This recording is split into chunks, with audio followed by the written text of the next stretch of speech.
Welcome po, Brother Noriel and Sister Sandra, fresh from USA. Praise the Lord. Isa pong pinagpalang gabi ng Sabado sa bawat isa. Okay. Ala ko katangga na yan. Isa pong pinagpala ng Sabadong gabi sa bawat isa. Lahat ng bless, magsabing praise the Lord. Sige po, palakpakan tayo, Lord. Hallelujah. Praise God. Nasa huling topic po tayo. Ito po yung culmination ng ating tema na Run the Race. I hope kahit matapos na po ang tema pong ito, lagi po nating alalahanin na may takbuhin po tayo sa buhay na ito. Kung bakit nung naligtas po tayo, tinanggap natin ng Panginoon, hindi pa tayo umuwi ng langit kasi meron kang purpose, meron kang layunin, which is very important na dapat nating tapusin, takbuhin sa ating buhay na binigay po ng ating Panginoon. Amen. Sa mga nagdaang linggo po o Sabado na napag-aralan po natin yung Run the Race with Focus. At always remember this, gagawin po lahat ng diablo, ang lahat para ma-defocus po tayo, ma-out of focus po tayo sa ating pananampalataya para po matanggal po tayo sa linya kung saan po tayo nilalagay ng ating Panginoon. But always run the race, focusing your faith in Jesus alone. Amen. And then second topic po natin, run the race with endurance. Amen. Kailangan natin pagbatahan sa ating pong takbuhin sa buhay. May mga problema po tayo, pero we can rejoice too, sabi nga po ni Apostle Paul, because in our sufferings, it produces endurance, and endurance character, and yung character po, hope for our salvation. Kung bakit hinahayaan ng Lord na tayo ay batuhin ng mga pagsubok ng diablo. Ang diablo gusto niya, sumuko tayo, pero ang Lord gusto niya, magpatuloy tayo, magtagumpay tayo, dahil tunay na matagumpay tayo kung tayo ay magpapatuloy sa Panginoon. Always remember James 1:12, blessed is the man who perseveres under trial, because having stood the test, that man will receive yung pong crown of life that the Lord has promised sa mga nagmamahal sa Kanya. Kapag mahal mo ang Lord, magbabata ka hanggang wakas. Because he who endures until the end will be saved. Amen po ba? Last week, pinag-usapan po namin, run the race without baggage. Amen. Wala na ho tayong kung ano po yung nagpapabagal sa atin, na pa yung mga karga-karga po natin, wala nang mga compromise po sa atin, hindi na po natin kinukumpara ating mga sarili sitwasyon po natin, matuto po tayong makontento ano pong sitwasyon po natin ngayon, dahil alam po natin na ang lahat ng bagay dito sa mundo, ang buhay po natin dito ay pansamantala lamang. We are just pilgrims po. Manlalakbay lang ho tayo dito. Hindi po tayo taga rito. Sabi ng Bible, taga-langit tayo. We are citizens of heaven. Amen ho ba? Higit po sa lahat ng bagahin na pinakamabigat ay yung meron kang bitterness, meron kang unforgiveness. I hope lahat po tayo ay nagpatawad na. Kahit masagit na masagit, kahit na parang nagmukha ka kung anong man ng pananira o ginawa po sa'yo, kung gano'n man kasakit po yan, wala nang sasarap pa kapag ikaw ay nagpatawad. Ikaw ang unang nagiginhawaan kapag nagpapatawad ka, kapatid. Amen. At ngayong nagpatawad ka na, huwag ka nang magtatanim ng sama ng loob. Amen. Huwag kang magtanim ng sama ng loob, magtanim ka puro pag-ibig, pagpapasensya at pagbabata. Now, tonight, this Saturday night, ang pag-uusapan po natin, ang last topic po natin is run the race with unwavering faith. Ang ibig sabihin po ng unwavering, sabi po ng dictionary, unwavering is an adjective used to describe something that is strong, steady, ang sabi po dyan, and constant. Hindi po nagbabago, no? Hindi po, kaya unwavering, hindi po siya pawardi-wardi, hindi po siya up and down, up and down, up and down.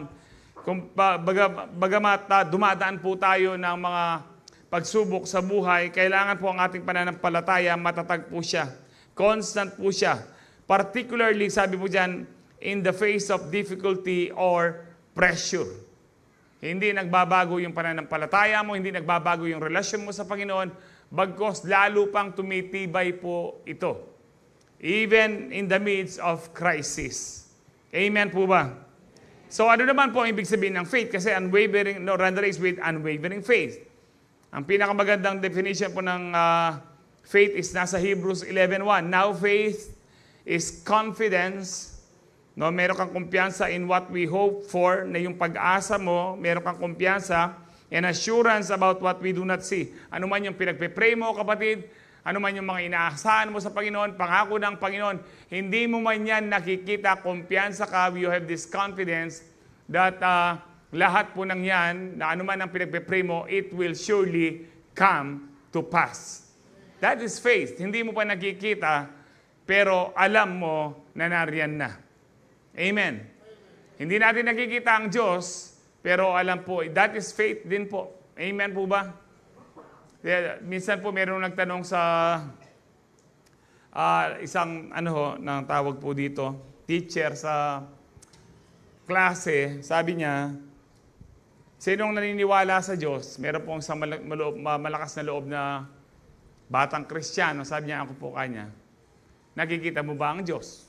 Hindi po. Nararamdaman mo ba siya? Hindi po. Hawakan mo ba siya? Naaamoy mo ba siya? Hindi po. So, hindi totoo ang Diyos. Sabi po niya. Pero kaya nga po tinawag na faith. Nag-retaliate po yung bata, no? In a good way, sabi po niya, sir, sabi niya, alam niyo ho bang meron kayong brain? Meron ba kayong utak kanya, no? Sakit ng dating, no? Siyempre naman kanya, nakikita niyo ho ba yung utak niyo kanya? Nadadaman niyo, naaamoy niyo ba yung utak niyo? Hindi kanya. So, wala po kayong utak kanya. But that is faith. Na hindi mo man nakikita, alam mong naniniwala ka na nandyan ang Diyos. Amen po ba? So, ano ang unwavering faith ngayon? Pagdugtungin po natin.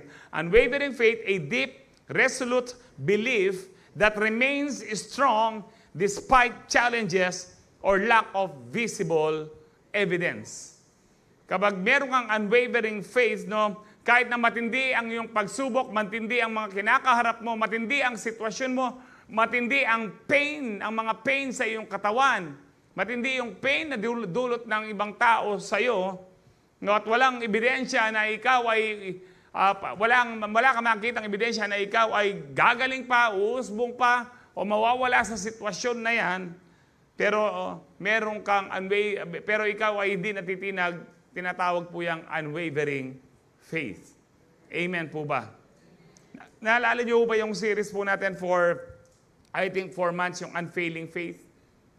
Bakit po unfailing faith? Kasi kung minsan nagfe-fail ang faith natin, ngayon po pag-usapan po natin, we need to run the race na tayo po ay hindi mag-waver, hindi po mag-up and down, hindi po ma-shaken, hindi po tayo ma-shaken sa mga nangyayari po sa ating mga buhay, even sa mga surroundings po natin. Balikan po natin ang ating text sa buong month pong ito, yung Hebrews 12:1 and 2.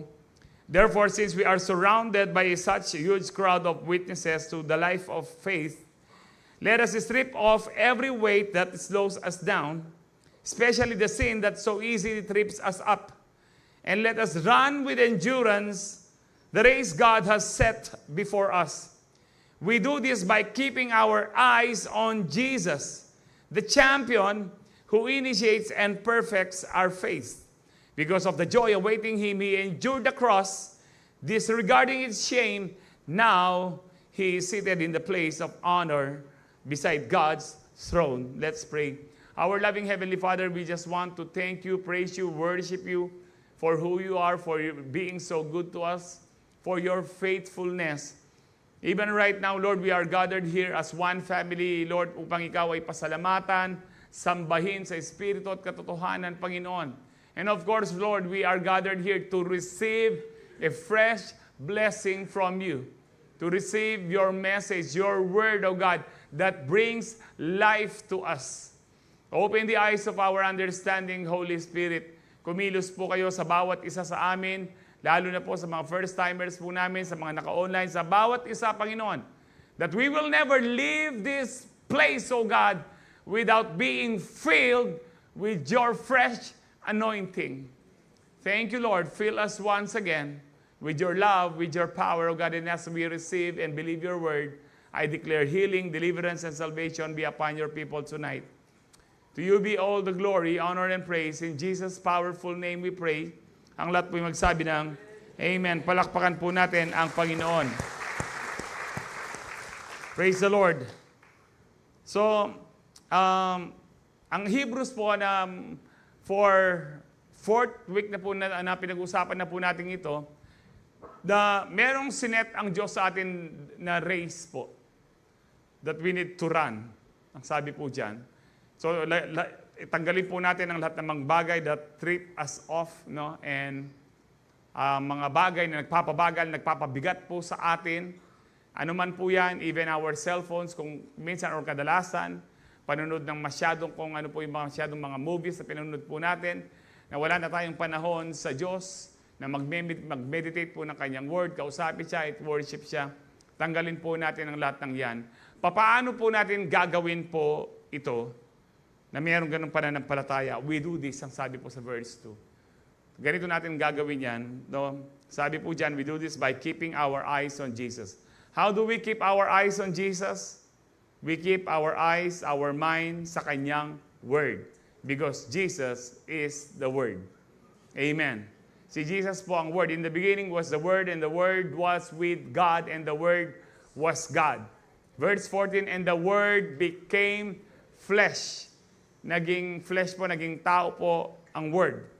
Kaya nga po, by keeping our eyes on Jesus, we can run with endurance yung pong race that is set before us by God.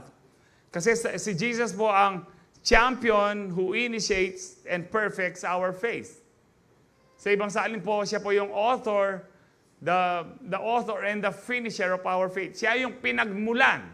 Siya rin po yung katapusan o yung culmination o yung perfection, yung maturity ng ating faith. Kaya nga po kapag tayo ay, yung faith natin nagwe-waver, nagfe-fail po ang faith po natin, we need to go back to the Word and meditate the Word. Kasi po sa Word po nanggagaling ang faith. Sabi ng Romans 10:17, faith comes by hearing and hearing the Word of God. Hindi po sinabi diyang faith comes by just hearing once. You need to keep on hearing and hearing and hearing the Word. Kaya nga po, mas maganda po pag nagbabasa tayo, no? Sa school, tinuturo po tayong read with your eyes. But ang Word of God, when you read it aloud. Amen. Para marinig po ng dyablo na ang binabasa mo, pinapaniwalaan mo. Na ang binabasa mo, dinideclare mo, at makita niya kung ano ang binasa mo, makikita niya sa buhay mo. Dapat ipakita mo rin sa buhay mo kung anong binabasa mo. Amen po ba? Kaya nga po, mas madali niya rin po matandaan ang mga talata sa Bible when you read the verses aloud, not with your eyes. Madali, at hindi ka madaling makatulog. Di tulad po yung read with your eyes na madali ka pong makatulog. Mas mabilis, pastor, kapag nagbabasa ka sa mata. Totoo po yun. Pero hindi po pabilisan ang pagbabasa ng Bible. Kailangan po talaga kahit na mabagal, pero ninanamnam po natin, minimeditate po natin ang Word of God kung ano po yung mensahe na sinasabi po sa atin ng Holy Spirit. Amen po ba? So, our faith will never waver if we keep our eyes on Jesus. Hindi po magpapawardi-wardi po yan, no? Bagamat nararanasan po natin yan, kung minsan talaga po parang bumabagsak ng faith mo, pero anong gagawin mo? Go back to the Word. Faith comes by hearing and hearing the Word of God. Go back to Jesus. So, as long as you keep your eyes on Jesus, your faith will never waver. Your faith will never fail. Number 1 po, run the race with unwavering faith means total confidence in God's power. Ang ibig sabihin daw po ng meron kang unwavering faith is meron kang buo po yung kumpiyansa mo, yung tiwala mo sa kapangyarihan ng Diyos. Na kahit gaano kahirap ang iyong sitwasyon, kapatid, sa Diyos walang imposible. Meron ho ba kayong sitwasyon na katulad ng sitwasyon ni Mary at saka ni Martha? Na ang sitwasyon po nila 4 days nang patay ang kanilang kapatid. And yet, dahil kay Kristo po, wala pong imposible. Kung may mga patay po kayong sitwasyon, patay na pangarap, patay na pag-asa po, kahit ilang taon na po yan, pwedeng mabuhay maguli. Kung naniniwala kayong that Jesus is the life and the resurrection. Didn't I tell you, sabi po niya kay Martha, if you believe, you will see the glory of God. Kasi sabi ni Martha, yes Lord, I believe, mabubuhay ang aking kapatid on the last days, on the resurrection day. Ang sabi ng Panginoon, I am the life and resurrection. Ang ibig sabihin ng Panginoon dito, kahit anong oras, kahit anong araw, kapag ginusto ko, pwedeng mabuhay ang isang tao. Ganun po makapangyarihan ng Panginoon. Isipin niyo po ngayon, ang yung naging sitwasyon, nabuhay po si Lazarus, 4 days, nabubulok na po siya. Pinipigilan nga po ang Panginoon. Pero nung lumabas po si Lazarus, hindi nabubulok, buhay na buhay. Bakit? With God, nothing is impossible. Amen. Anong ang sitwasyon mo, kapatid? Walang imposible. Naintindihan ba natin yung ating inawit kanina, walang mahirap sa'yo? Anong ibig sabihin nun? Walang mahirap sa'yo. Ibig sabihin nun, lahat mayaman. Joke lang po. Walang mahirap, walang imposible. Amen. Actually po, hindi pala joke yun. Talagang kung ikaw ay na kay Kristo, mayaman ka. Wala ka man hawak na milyon, pero kailanman hindi ka magkukulang. Ang Panginoon, ang aking pastol, hindi ako magkukulang kailanman. So daig mo pang mayaman. Ang mayaman na siya, feeling niya, kulang pa siya. Eh ikaw nga, wala kang pera sa bangko na milyon, pero feeling mo, mayaman ka. Bakit? Dahil sa Diyos na may-ari ng lahat.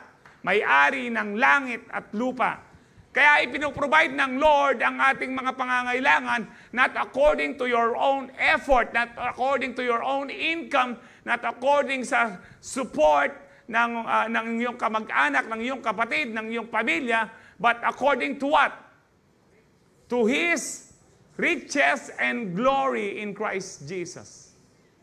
Amen. Kaya sa Diyos, walang mahirap. Amen. Lahat pinagpala. Sa Diyos, walang imposible. Ano man ang sitwasyon mo na imposible, kapatid, maniwala ka na merong pag-asa sa Diyos. Eh hindi, Pastor, kasi matagal na. Ay, wala talagang mangyayari. If you believe, you will see the glory of God. Hindi tayo to see is to believe. Believe and you will see. Amen po ba? Sa Isaiah 40:31, sabi dito, but those who trust in the Lord will find new strength. They will soar high on wings like eagles. They will run and not grow weary. They will walk and not faint. Kung magtitiwala ka sa Diyos, sa takbuhin po natin sa buhay nito, kung minsan nanlulupay-pay na po tayo sa bigat ng mga problema po natin. But if you put your trust in God, sa ibang salin po, they that wait upon the Lord, or those who put their hope in God, will find new strength. Before po ng verse 31, actually mababasa po natin, even youths grow weary and tired.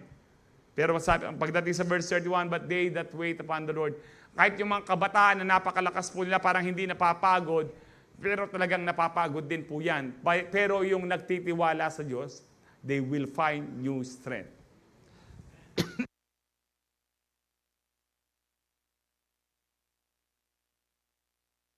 Na yung fan sa ano po. Ating ka na akong kay Kenny. Excuse po.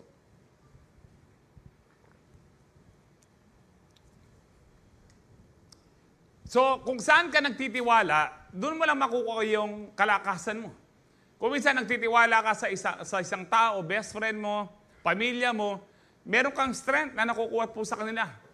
Pero kakaunti lang po siya. But kapag ikaw ay nagtiwala sa Panginoon, amen. Yung power na ibibigay sa'yo ng Panginoon, ano man ang pagsubok mo, mapagtatagumpayan mo. Iniisip mo, hindi mo kaya. Sa January 27 po, this coming, January, 20, 24. Bon. So, kailan ba? Tuesday. Ano na ako sa Tuesday po? May nani ba? Ano na po ako sa Tuesday? 19 years, sakto, na nagdadialysis. Noong first year ko po, akala ko hindi ko po kaya. Hindi ako magtatagal. Siguro palagi ako, matay ako kagad ako. Hindi ko kaya yung mga ano. Kabat noon po, kanitakit ko, puro matatanda pa lang po yung mga nagdadialysis. Ako po yung pinakabata. I was 32 years old. Sawa po akong sumasagot sa mga nagpupunta po sa dialysis.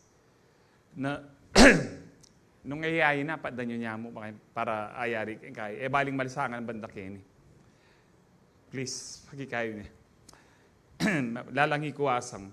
So, ako po yung pinakabata noon. And madami pong nagtatanong sa akin na anong nangyari, Ang daming interview. Tsaka noon po, dahil I was 32 years old, tawag lang po sa akin, Manny. And then, habang tumatagal, sabi ko na pagtatagumpayan ko na pala kasi naririnig ko, na kahit hindi ko nagtatanong, naririnig ko, hanggang ano yung mga buhay ng mga pasyente. Pwede ka bang mabuhay hanggang 5 years ka? 5 years siya pa lang, makanya na ako. Yung 5 years siya, mataya na ako yan. 5 years, tapos pero kung meron kang disiplina, sabi po ng doktor, 10 years. Naririnig ko po ito, 10 years. Pero ako po, hindi lang po 10 years. Noon pa man po, sabi po, para ma-extend ang buhay mo, magpa-transplant ka, pwede ma-extend ang buhay mo ng 5, 10, 15 years, sabi po nila, no? Pero kadalasan, 5 years, sabi po, tapos pwede ka naman pa-transplant uli. Kung marami kang pera, saka marami kang bato na mapupulot. Kung pwede lang mo sana dito, yan eh. Pero, 19 years na ako, at kuminsan, kahit po doon sa tawag dito, mga ilang doktor sa St. Luke's nagtanong sa akin, sa kalagayan mo, medyo malakas ka naman, ba't di ka magpa-dialysis kanyang ganito? Yung nga po isa, sabi ko, pag nagpa-dialysis ka, ma-extend ka pa ng 15 years. Ganun ho ba, Doc? Doc, magna 19 years na po ako nalagpas na po yung transplant ka.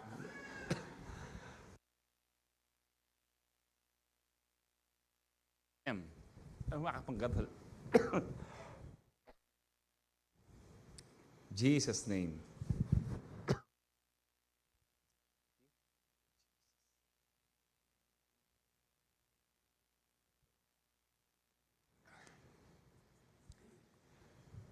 Praise the Lord. Amen. Meron po tayong silent period, no? Yung iba po sa inyo, sopa niya po gino.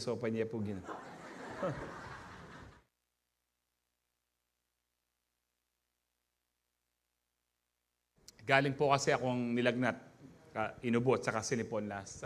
Pero natapos ko na po yung aking mga gamot. Actually, tapos na po ito. Magatan niya talaga, may kagatan. In Jesus' name. But anyway, learn to trust in the Lord. Learn to wait upon the Lord. Learn to put your hope in the Lord. But when you put your trust in the Lord, nagwe-wait ka sa Lord. Hanggang ngayon po, nagwe-wait po ako na matanggal sa dialysis because I put my trust and hope in the Lord. And whenever I put my trust and hope in the Lord, nare-renew po yung strength. Pero kapag tinitingnan ko, Lord, pag ang condition mo, Lord, hanggang kapila, Lord, ba't makanyan ba? Lord, pag ginawa mo po yon, lalo kang manghina. Lalo kang manghina. Ano man po ang sitwasyon mo, magtiwala ka. Panginoon, hindi ko man naintindihan ang aking kalagayan, hindi ko man naintindihan ang aking sitwasyon, nagtitiwala ako sa iyo dahil mabuti ka. Amen. Hindi po natin maintindihan. Sabi nga po nung kanta ni Don Moen, though I may not understand. Alam niyo ho ba yun? God is good. Inawit natin last week. Last week ba? Though I may not understand all the plans you have for me, my life is in your hands. And through the eyes of faith, I can clearly see. Amen? We need to see through the eyes of our faith. Not because, ang sabi po ng, I think 2 Corinthians 5:7, we live by faith, not by sight. Ayan po, for we live by faith, not by sight, not by what we feel. Maaring ang nakikita mo, nararamdaman mo parang walang pag-asa, but through the eyes of faith, through the Word of God, nakikita po natin na maliwanag na meron tayong pag-asa. Hindi lang tayo magsusurvive sa ating mga pagsubok, but we will thrive. We will triumph sa ating mga pagsubok.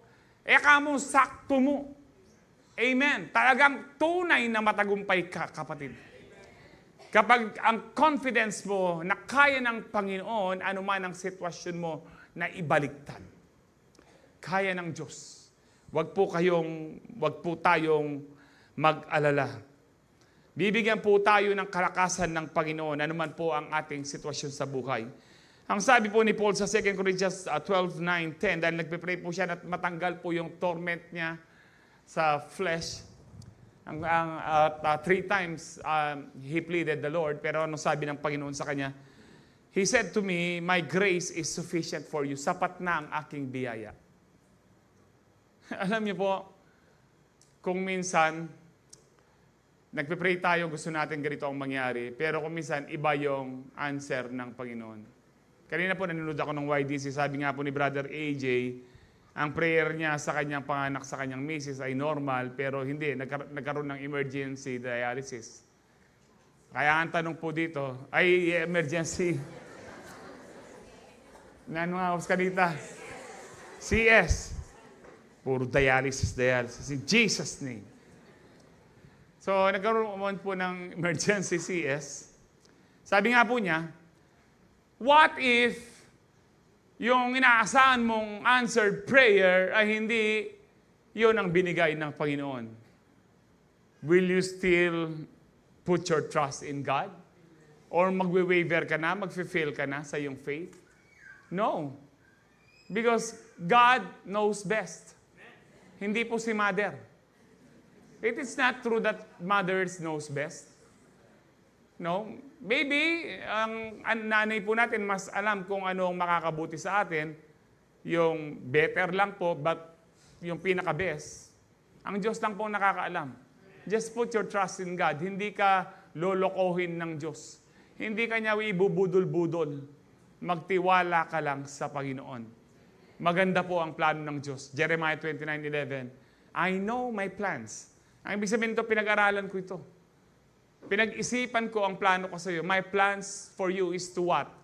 To prosper you, to bless you, no, but not to harm you, and not to harm you. Plans to give you what? A hope and a future. Ang sabi po niya, ang sabi po ni Moses sa Numbers, God is not a man that he should lie. Hindi siya katulad ng tao na sinungaling. Katulad ng kasiping mo bali. Amen. Wala na po sinungaling sa atin dito. Amen? Meron pa ba? Where na you? Malapit na me. Ang tanong, where na you kasi? Hindi sinasabing malapit na you. Alam niyo po bakit hindi masabi kung nasaan na siya? Kasi malayo pa siya. No. So my grace is sufficient for you. Sapat na po ang biyaya ng Diyos. And I thank the Lord na totoo po ito, hindi lang sapat, talagang sobra-sobra pong biyaya ng Diyos. Kung bakit po ako buhay ngayon, 19 years na po, it is because of the grace of God. Hindi ko alam po noon, paano po ako mabubuhay sa karamdaman na lagi kang nasa hospital. Hindi ko rin alam paano masustain ang aking dialysis. No, I thank God that He has given me a loving family na ang laging sabi po sa akin, even in the first year, sabi po nila, may pigagan na kaning dialysis mo, pera lang mo din. Supportan da ka. Hindi ho ba masarap mapakinggan yun sa mapay ka, pastor, at ikaw makanya na pamilya. Alam mo po, pag ganyan ang pagmahal mo ang Lord, kahit sinong nasa paligid mo, mamahalin ka. Ali, pastor, rin ka na akong pamilya, makanya lalang pakialam ka na ako. Alam mo, kung nagtanim ka ng pag-ibig, aani ka ng pag-ibig. You can evaluate yourself. Pag mahal mo ang Panginoon, kahit yung pinakamasungit na tao sa paligid mo, gagamitin ng Diyos para i-bless ka. Si Elijah, noong inutusan siya ng Lord na pumunta po sa isang sa isang kuweba at doon siya pakakainin, ang nagpakain po sa kanya, twice a day lang po sa Bible po, actually makikita niyo, twice a day lang sila kumakain. Morning and afternoon, ang nagdi-deliver po ng kanyang hamburger. Kasi kaya sinabi kong hamburger, tinapay at saka po karne. O pagsamahin mo yan, ano yun? Hamburger. O di ubang. So ang nagdi-deliver po ng hamburger po ni Elijah, isang uwak. Ang uwak po, sakim po yan, by nature. Masiba by nature. Pero sabi ng Lord, uwak, ikaw na pinakamasiba sa lahat kanya, ikaw na pinakasakim sa lahat, ikaw ang magdi-deliver kay Elijah. Bakit? Dahil mahal ni Elijah ang Panginoon, kahit yung pinakasakim na animals o na hayop sa mundo, ginamit ng Lord. Kaya kapag mahal mo ang Panginoon, yung pinakamasungit na nakapaligid sa iyo, pwede gamitin ng Lord yan para ikaw ay i-bless. Naibasa nyo na ho ba sa Book of Proverbs? The wealth of the wicked, pwede nyo pakihanap ito, the wealth of the wicked are stored up for the righteous. Ang kayamanan ng mga masasama, ang kayamanan ng mga kasangkot sa flood control, no? They are stored up for the righteous. Ayan po, no, so a good person leaves an inheritance for their children's children, but a sinner's wealth. Ang kayamanan ng makasalanan ng masama is stored up para kanino? For the righteous. Just, I think last week po, no, na may lumapit po sa akin, dahil meron daw po silang kaibigan nang tumama ng loto at binalatuan po sila. Ang tinatanong sa akin, kukunin ho ba namin, Pastor, yung balato po? Alang isip-isip. Wala naman, bakit ikay warit tinayakin loto?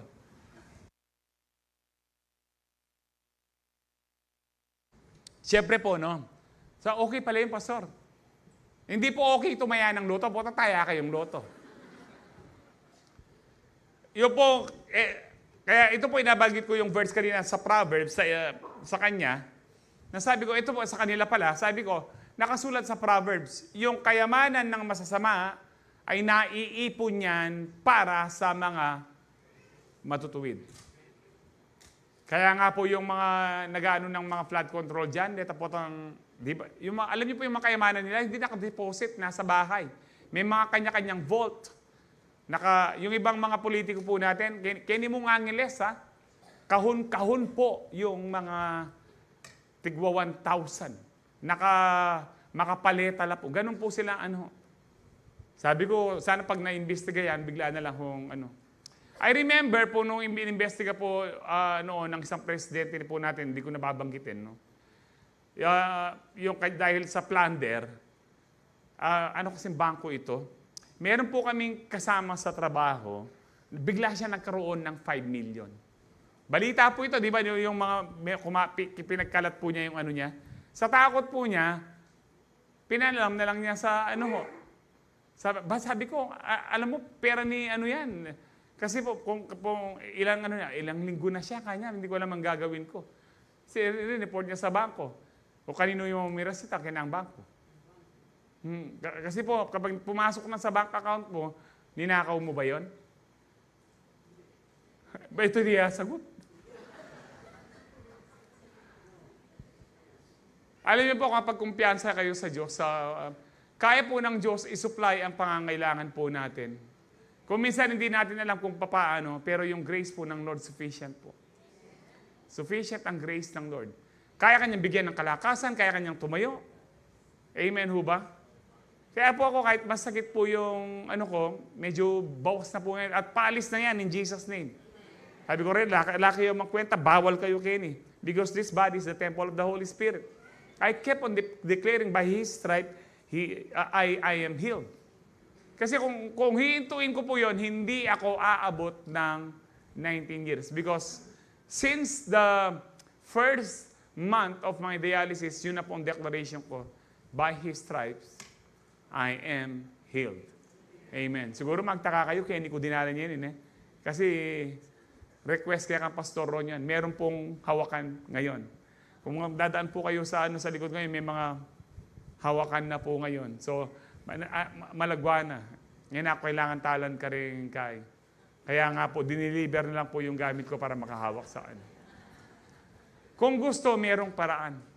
Ang diablo, sabi po niya sa akin, sumuko ka na, huwag ka nang mag-preach. Ba't mo tinitiis yung Pero sabi ko, kaya lang ako nabubuhay to preach the gospel.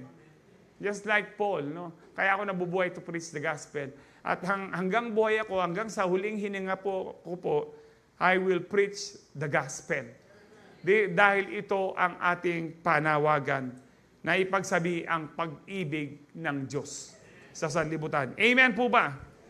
So for my power is made perfect in weakness, sabi po ni Paul, ang sabi po ng Diyos kay Paul, my grace is sufficient for you, for my power is made perfect. Tinawag po yung grace na power. Sabi po dito, kaya yung grace ng Lord, it is our power. No, it's our power sa ating buhay. Therefore, I will boast all the more gladly. Lalo kong ipagmamalaki, magagalak ako about my weaknesses, sabi ni Paul, so that Christ's power may rest on me. Yung lagi ko sasabihin na may mga kahinaan ako. Ibig sabihin ni Paul dito, magpapakumbaba ako, hindi ko sasabihin na malakas ako lagi. May mga weaknesses ako. Because we can only receive grace when we are humble. Because ang sabi po ni Peter and James, God gives grace to the humble, but He opposes the proud. Kaya sinasabi ni Paul dito, lalo akong magpapakumbaba na may mga kahinaan ako, o apostle ako, o nakita ko ang Diyos, nakakapagpagaling ako. Pero may mga kahinaan ako. Nagpapakumbaba po si Paul dito para ma-receive niya yung grace. You can never receive the grace of God without being humble. You can never receive the favor of God without being humble. And being humble, una po ay yung pong nagtitiwala ka at sinusunod mo ang salita ng Diyos. Ang being humble po, hindi po yung tahimik ka lang. Katahimik ka, naka-humble na. Hali po, mali po ba? Ano po yan? Kung sino yung tahimik, sila po yung maraming tinatago. Ang tunay na humble ay yung sumusunod sa Diyos. Kaya tinawag si David na a man after God's own heart. Ang yabang po niya nung harapin niya si Goliath, lahat nayabangan po. Mga kapatid niya, mga kahudyo po niya, mga kaaway niya, nayabangan. Pati si King Saul, nayabangan. Bakit? Kasi si David nagtiwala sa Diyos, sumunod sa Diyos. Tinawag siyang hindi mayabang ng Diyos. Tinawag siya a man after God's own heart. Ang tunay na nagpapakumbaba, sumusunod sa salita ng Diyos. Kahit natawagin kang mayabang ng ibang tao, for as long na sumusunod ka sa Lord, ikaw ang tunay na humble. Sumusunod ba kayo kay Lord? So that means you are humble. Lahat ng humble magsabing praise the Lord. Praise the Lord. So kaya po sabi ho dito, that is why for Christ's sake I delight in weaknesses, in insults, meron pa rin akong kagalakan in weaknesses. Sabi niya, in insults, in hardships, in persecutions, in difficulties. For when I am weak, then I am strong. Kung kailan ka mahina, and you are acknowledging the presence of God, you are acknowledging Jesus, you are acknowledging the presence of the Holy Spirit, you are acknowledging the grace of God, you are strong. Kaya ngayong inaawit po natin, and now let the weak say, I am strong. Why? Because of what Jesus has done on the cross. Meron kang biyaya, meron kang grace. The power to carry on. The power to move on. The power to overcome all circumstances in your life. Kaya nga po, this is very important po sa atin. Kaya sabi din po Paul sa Philippians 4:13, I can do all things through Christ. Hindi niya sinabi diyan, I can do some things. I can do all things. Lahat. Lahat ng aspeto ng ating buhay. Ano man ang sitwasyon mo sa buhay. Ano man ang kalagayan mo sa buhay. Mapagtatagumpayan po natin dahil ang kalakasan natin nang gagaling kay Kristo. I can do all things through Christ who strengthens me. Ang kalakasan lang po natin ay ang Panginoon. Totoo po ito sa lahat ng aspeto ng buhay. Kahit po ngayon, I continue to declare this verse, I can do all things through Christ. Kapag nahihirapan na po ako, I can do all things through Christ who gives me strength. Praise the Lord. Always remember this, when God calls you, He will empower you. Kapag inutusan ka ng Diyos, tinawag ka ng Diyos, may pinapagawa ang Diyos sa'yo, in-empower ka na ng Diyos, in-anoint ka na niya.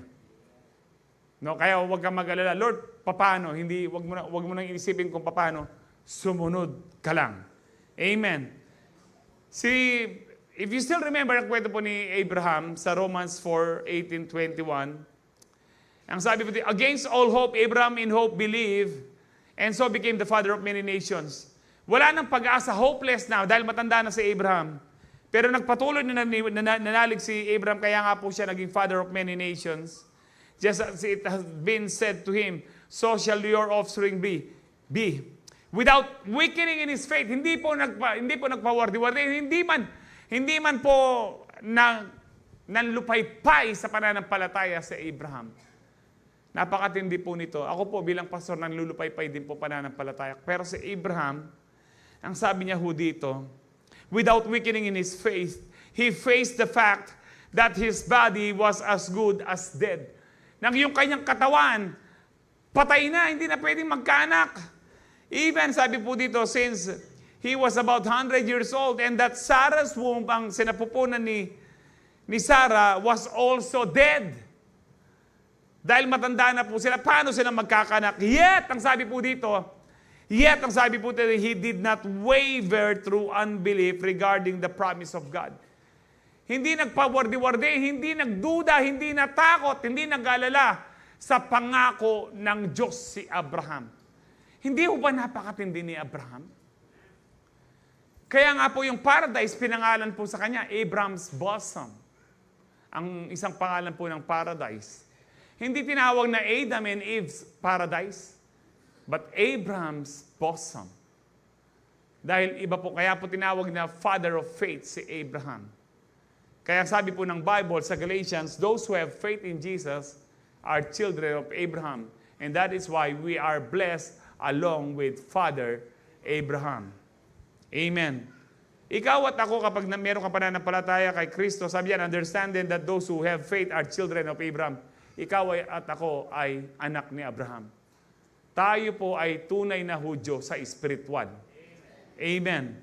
Kaya sabi po dyan, hindi siya nag-waver, hindi siya nagpawardi-wardi, hindi po nanghina kanyang pananampalataya, but was strengthened in his faith. Lalong, can you imagine this, nung yung pangako ng Diyos binigay sa kanya, he was 75 years old, na magkakaanak ka, Abraham. Actually, magiging father ka ng maraming bansa. Ang sabi ng Lord. 75 years old, kung ikaw yung naghihintay, 76 ka na, 78, siguro pa, bandang 80 years old, Lord, 80 na ako, nasa yung pangako mo. Lord, 85 na ako. Lord, 90 na ako.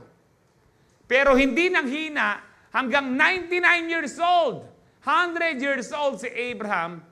Nung 99, sabi ng Lord sa kanya, O Abraham, next year magkakanak ka na, magpatuli ka na ngayon.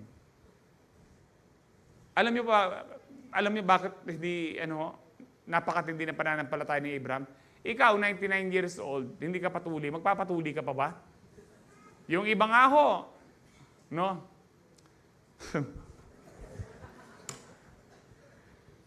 30 na kaya ka patuli.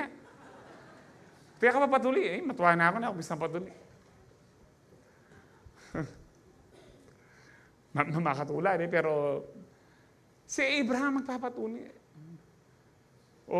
Tapos sabi niya, lahat, tuliin mo, pati si Isaac. I think si Isaac po na, kung di ako nagkakawin, nasa 14 years old siya.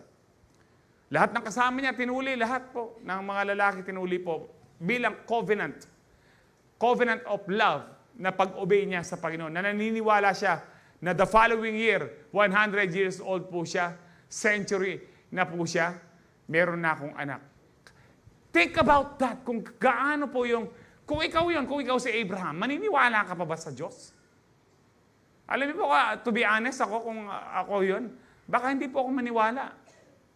Pero iba si Abraham, kaya binigay po siyang example ng Panginoon. Kaya nga po, hindi po ako ang example ng Panginoon sa Bible, si Abraham. Dahil po yung faith niya napakatindi. No, but he was strengthened in his faith. 95 na ako, balo ako, magkaanak ko pa. 96, magkakaanak ako. Totoo pa rin ng Diyos. 97, 99, 99 na kanya-kanya niya rugo. No, sabi niya kay Sarah, magkakaanak tayo, huwag ka mag-alala. Yakbal na ang sabi ng Sarah. Lalawin na siguro sa aring sound. Kaya niya bubulag. Kasi siguro, alam ni Sarah, nung wala kang balong sabihan na matino, shut up. Sarah, sabi ng Ginoo, tulyan ako. Hindi naman nila ang alam kung ano, I'm sure, kina-explain pa ng Lord kung anong tuli. Because kaya nga po alam mo na totoo ang Bible, wala, sa history di mo makikita ang tuli, kundi sa Bible lang. Sa Bible mo lang makikita po yung 7 days a week.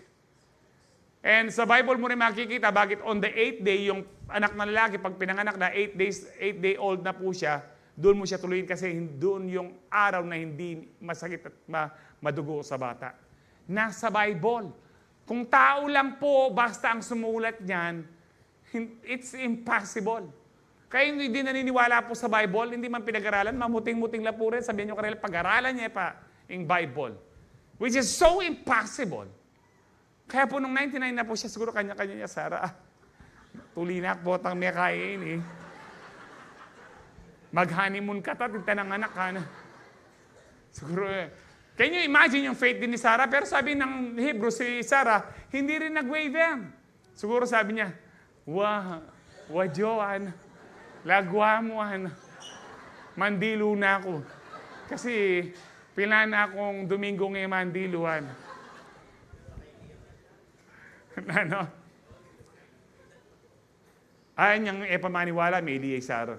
Pero the book of Hebrews, mababasa nyo doon, buot nung rinibuke siya ng Lord, si Sarah, hindi na nagduda. Hindi na po siya nagduda. Kaya nagkaanak po sila.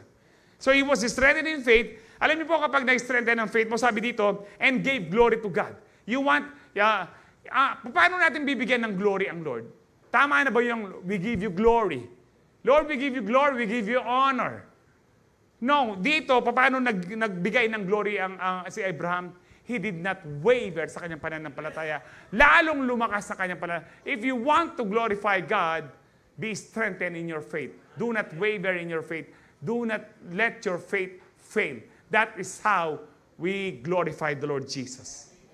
Yung ibang tao, kahit hindi po nila sabihin sa akin, lalo na kapag mahina po ako, makahining pastor, nanululog kay isip na. Pero ako, hindi ko na-entertain po yan.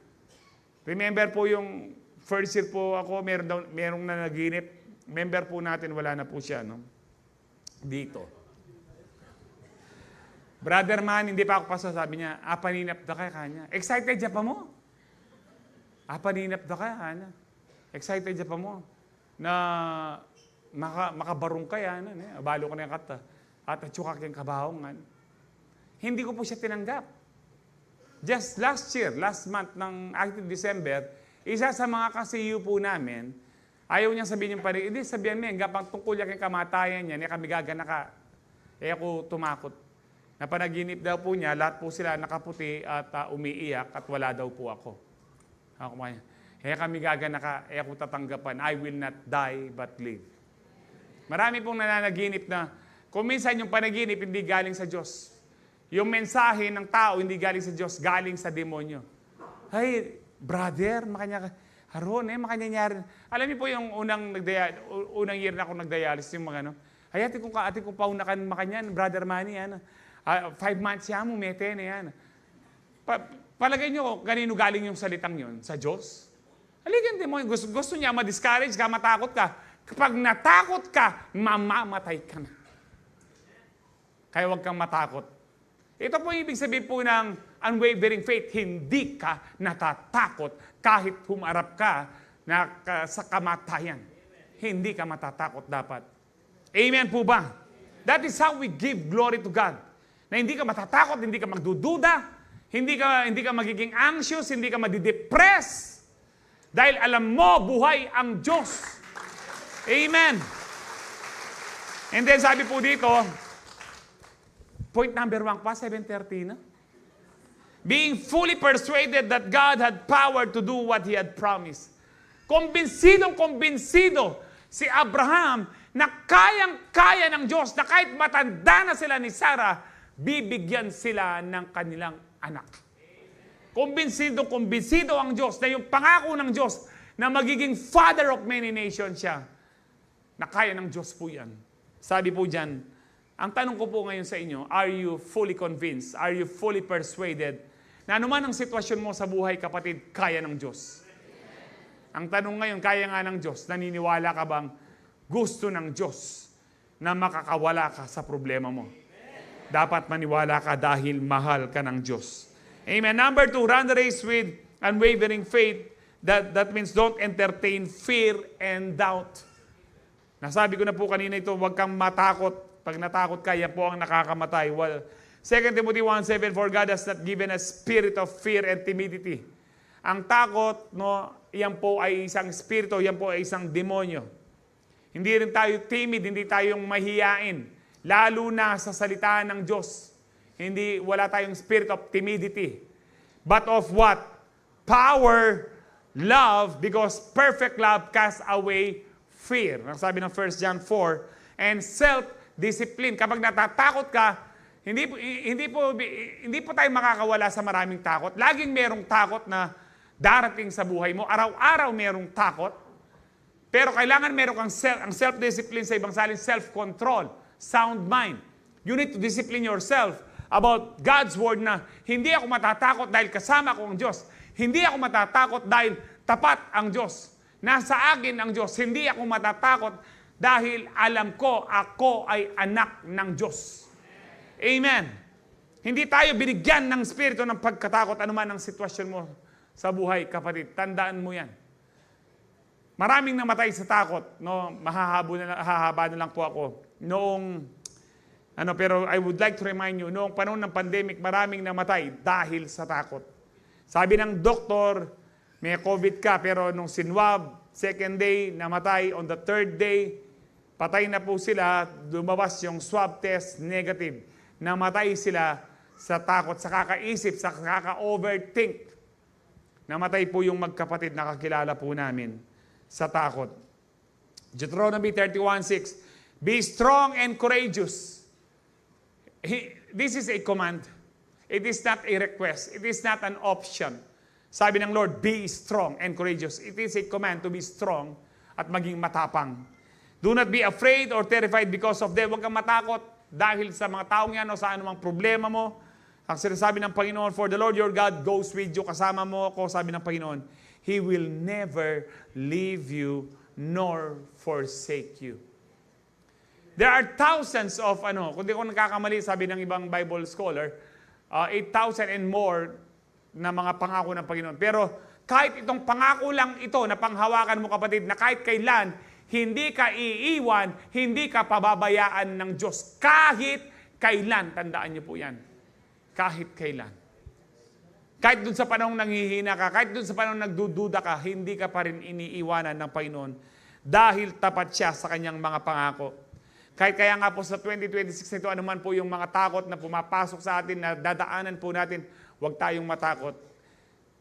Our God is with us. He is our Emmanuel. He will never, ever leave us nor forsake us. Mark 5:36. Ito po yung kwento na kung saan request ni Jairus na pumunta si Jesus sa kanilang bahay dahil namamatay na yung 12-year-old daughter po niya. Pero naharangan muna siya ng 12 years na nagdudugo na babae. So medyo nagtagal. Habang kausap ng Lord, mula po sa mga kabahayan o kapitbahay po ni Jairus, sabi po nila, Jairus, huwag mo na abalahin ang guro, patay na ang iyong anak. Very, very, very bad news. Pwedeng magalit si Jairus dito sa babae, hinarangan mo kasi si Jesus, Lord. First come, first serve. Bakit nauna yan? Patay ng anak ko. Nung narinig ni Jesus, sabi dito sa 5:36, but overhearing, narinig po ni Lord what they say, Jesus said to the ruler of synagogue, si Jairus, do not fear, only believe. Do not fear, only believe. Hindi na nagsalita si Jairus. I do believe natakot na si Jairus, nag-alala na siya. Pero Alam niyo po, hindi po totoong alam ng dyablo ang nasa isip at saka puso natin.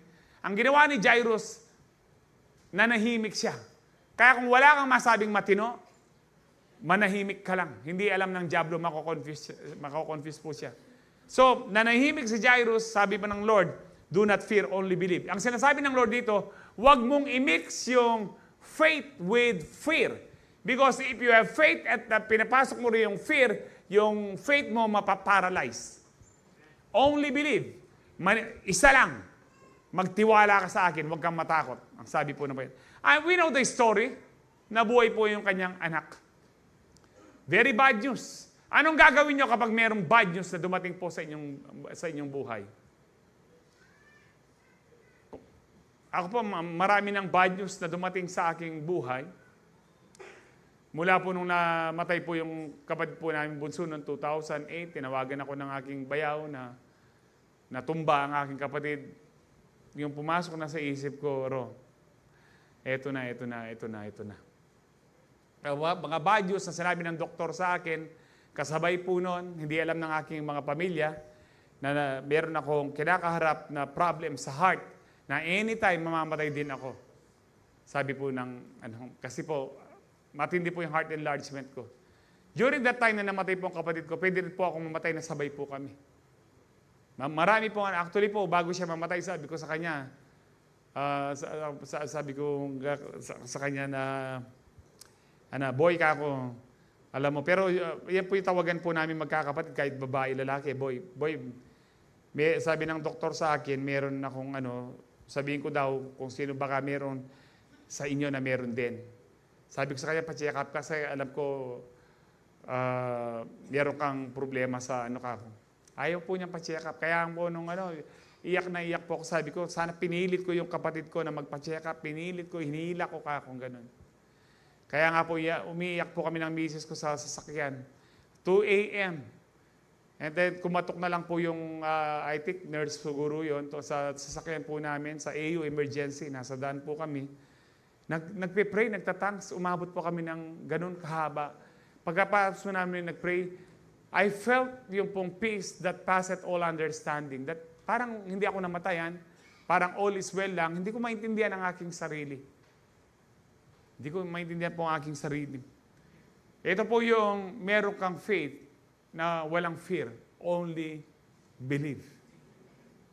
Only believe. Ano mang kinakatakot mo, kapatid, do not fear, only believe. Mangyayari.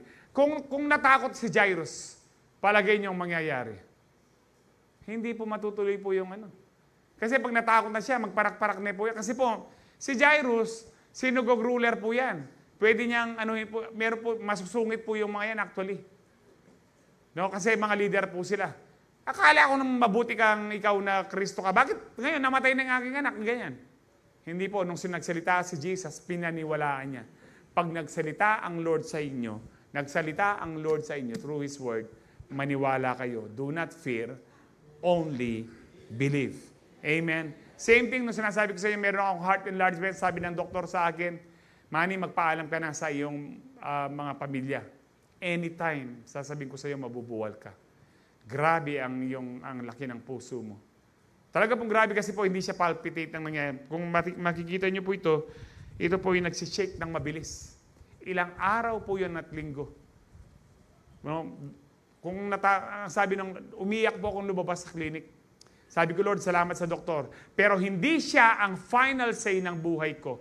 Ikaw, Lord, ang final say ng buhay ko. Sabi ng Panginoon, therefore, huwag kang matakot. Alam niyo po, ginawa ko pa ho noon. Dahil nakita ko si Pastor Francis, meron siyang mountain bike. Bumili din ako ng bike, sumama po ako sa kanya. Dito na po ako, I start declaring the Word of God. I can do all things through Christ who gives me strength. After 1 year, bumalik ako sa doktor. Dala-dalang 2D echo. Nagulat ang doktor. Actually, nagulat siya pagpasok ko. Parang, buhay ka pa, Manny? Ganyan po. Actually, yun po yung talagang mukha niya. Gulat na gulat siya sa akin. Sabi, kamusta ka na? Kanya. Nitong 2D. Nung nanahimik po siya ng ilang sandali. Kanya, doon ako natakot. Bakit, Dok, ako? Imposible ito kanya. Bakit, Dok, ako sa kanya? Bakit normal na ang iyong puso?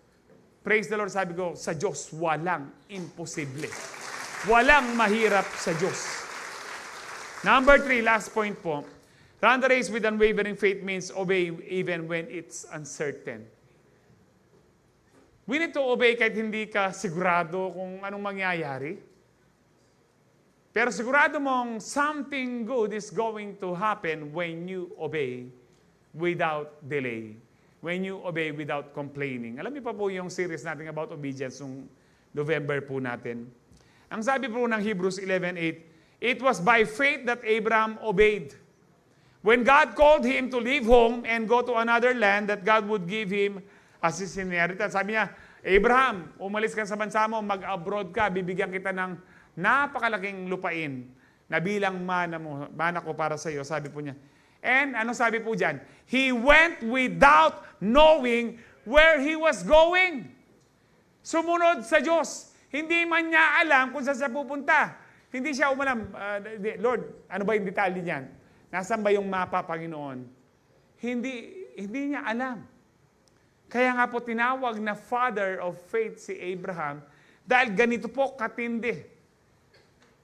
Kung hindi ka naniniwala sa Diyos at kaibigan mo si Abraham, halimbawa kung ako kaibigan ni Abraham at hindi ako naniniwala sa Diyos, ang pwede ko sabihin kay Abraham, uto-uto ka na mamumurit na ka. Alam niyo po, kung magpapauto na lang tayo, magpauto tayo sa Diyos. Kung tatawagin tayong baliw, magpakabaliw na tayo sa Diyos. Katulad ni Abraham, hindi man niya alam kung saan pupunta pero sumunod sa salita ng Diyos. Ngayong 2026, maaaring merong pinapagawa ang Diyos po sa atin na hindi natin alam kung paano. Sumunod ka lang. Trust and obey, for there is no other way. Kaya sabi po ng Proverbs 3:5-6, alam po natin lahat ito. Trust in the Lord with all your heart and do not lean. Do not depend. Huwag kang magtiwala on your own intelligence, on your own understanding, on your own educational background, ano man pong natapos mo, huwag kang magtiwala sa tinapos mo, magtiwala ka sa Diyos ng buong puso. Seek His will in all you do and He will show you which path to take. Amen po ba? Yung mga human logic pong yan, kung minsan mapapahamak po tayo. Huwag kayong gagamit ng logic. Because po yung faith, hindi po yan logical po. Lahat ng mga logical reasoning, hindi po yan papasok sa faith. Ang faith po, hindi mo nga naintindihan, hindi mo man malaman, hindi ka man sigurado, no? Pero dahil tiwala ka sa nag-utos sa'yo, no? Kahit walang logic po yan, siguradong something good is going to happen. Something good is going to happen to you this 2026 if you will trust and obey God kahit hindi ka sigurado kung anong pinapagawa niya. Amen po ba? Ang sabi po sa Luke 5:4-5, this was the time na hinirap po ni Jesus yung boat po ni Peter para mangaral. Wala pa siyang disciple dito sa Sea of Galilee. And then in the Sea of Galilee, pagkatapos pong hiniram ni Jesus yung bangka ni Peter, bibless niya si Peter. Kasi alam niyo po ito, pag sumunod ka sa Lord, laging may blessing. Kaya anong sabi ni Lord dito sa Luke 5:4-5? When he had finished speaking, si Jesus, he said to Simon, kay Peter, put out into the deep. Peter, mangisda ka, bibless kita, sabi ni Lord. Ibibless kita, let down the nets for a catch. Sumagot si Peter, Master, Lord, no? Tinawag niyang Lord kagad si Jesus, hindi lang Rabbi. Master, Lord, we've worked hard all night and haven't caught anything. Isang mangingisda, isang karpintero, sinasabi niya mangisda ka, itong mangingisda, buong magdamag nga, wala silang nahuli. Sabi niya, Lord, mag-fisherman kami. Pero wala kaming mahuli, magdamag. Pero anong sabi ni Peter? Anong sabi niya po dyan? Master, we've worked hard all night and haven't caught anything. But because you say so, dahil sinabi mo, ang sabi po niya, I will let down the nets. Alam po natin ang nangyari. Halos lumubog po ang kanilang bangka. Bangka po ni James na nagtulungan pa, pinagpala ng Diyos. Kapag sumunod ka kay Lord, kahit illogical, parang without any sense.